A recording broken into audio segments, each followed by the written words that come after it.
It's the name of a famous method. In this method, you set goals for yourself on a daily or weekly. You start to put cross to the days on which you have reached your goal. You make a chain with these crosses and you don't give up. You don't break that chain. But we have a problem.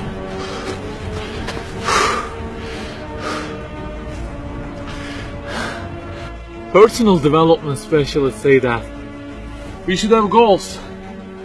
You know, they say like, don't sleep more than 6 hours, learn a language, finish a book every week, don't stop, always run, don't give up on your dream, don't break the chain. Okay, I don't object to them. I also have a table and put crosses on it every day and go after many goals, no problem. But you know what? They don't talk about the most important part of it.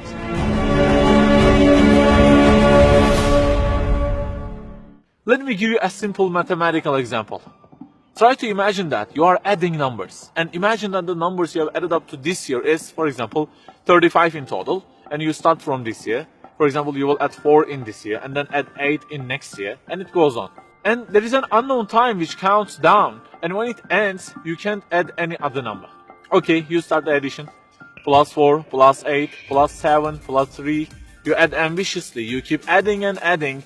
Plus 6, plus 5, and okay, they say time is over. Then you realize that you have added the numbers into a giant parenthesis, and there is a zero multiplication at the end of it. It wipes out all the numbers you have added all those years, and the result becomes 0. Of course, you are disappointed. All your efforts have been wiped out by the 0. A regret arises inside of you. You say, I wish I had seen the whole picture at the beginning and realized that 0 and changed it with 1 before I started the addition. I think you got the point. Okay, guys, you may have goals for this year and afterwards. Learning a language, finishing a book every week, increasing your monthly income to $15,000, not sleeping more than 6 hours, etc. But for what? For what do we set goals exactly? Why don't we break the chain? If it is just for a more comfortable or a more respectable life, remember that all this will already be 0 with death. The death will wipe out all of them. The person who knows English will be equal with the one who doesn't know. The one who earns more will be equal with the one who earns less. The one who can reach his goals will be equal with the one who can't. So, if at the end of it, the death will 0 everything, so what is the meaning of adding more numbers with an ambition? It just increases the degree of the disappointment that you will feel. So the logical thing is seeing the whole picture at the beginning. In this life journey, which will end in an unknown time, my first job must be to prevent death from being 0. Well, can I really prevent death from being 0? I mean, since everything will leave my hands and will be lost, is there any other way that would transform them into something eternal? I mean, isn't there any kind of stamp for eternity that would impress all of the things that I possess and say, look, there is a seal on them and you can't wipe them out, okay? They will remain forever. The only one to say such a thing is the owner of the everything. And he says, كُلُّ شَيْءٍ هَالِكٌ.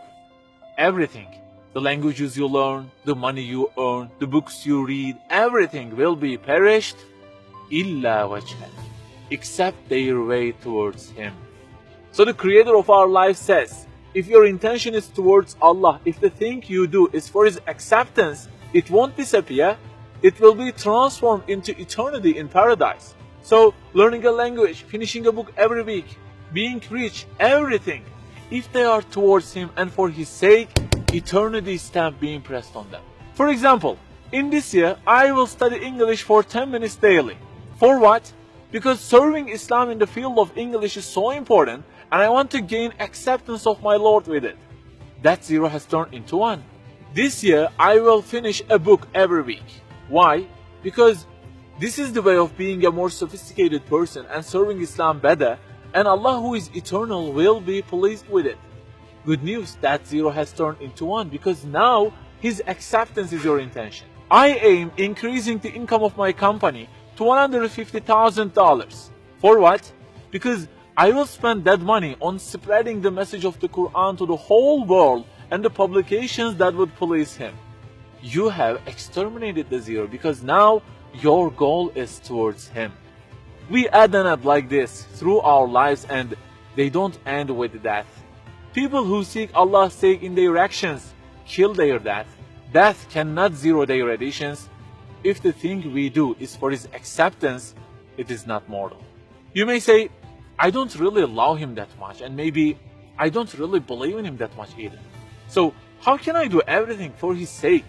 I don't even know who he is. My brother or sister, that's the problem. You don't even know who he is.